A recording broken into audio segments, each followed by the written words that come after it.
मैथिली दुल्हन। इसके मनमोहक गीत जरूर सुने। यदि अच्छा लगा तो चैनल सब्सक्राइब जरूर करें। प्रेजेंटेड बाय दुल्हन म्यूजिक।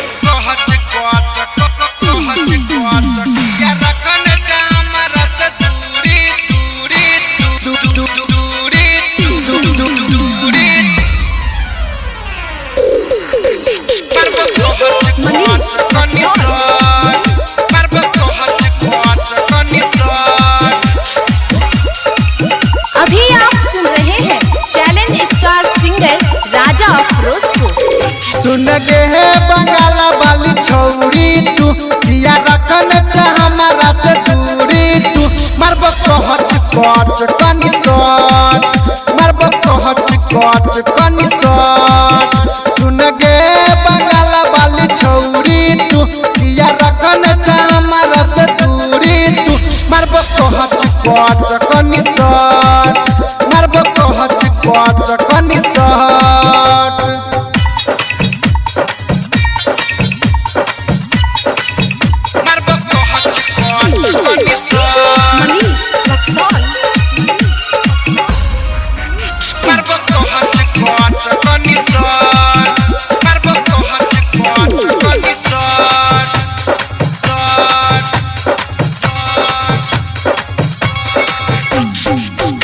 बिहारी ही सुने गे छौरी ठोक दे बहु कीला लग तो चोट तोरा भीतरिया भजबे तू ढीला।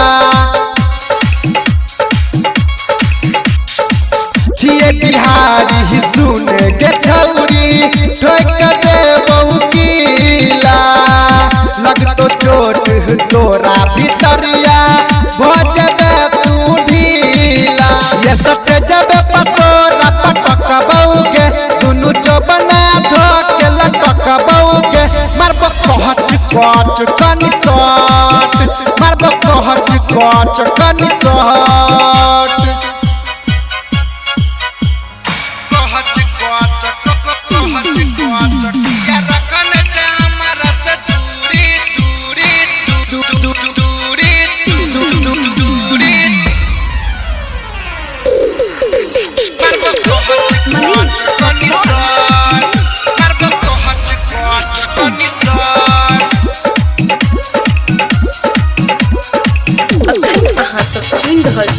मदनेश्वर स्थान मदना से दुल्हन म्यूजिक की शानदार प्रस्तुति। भेल जाई चहु गरम छौरी किया तोहर पारा गे राइटर ओह बेद आलल गुड लाइन में चौखारा गे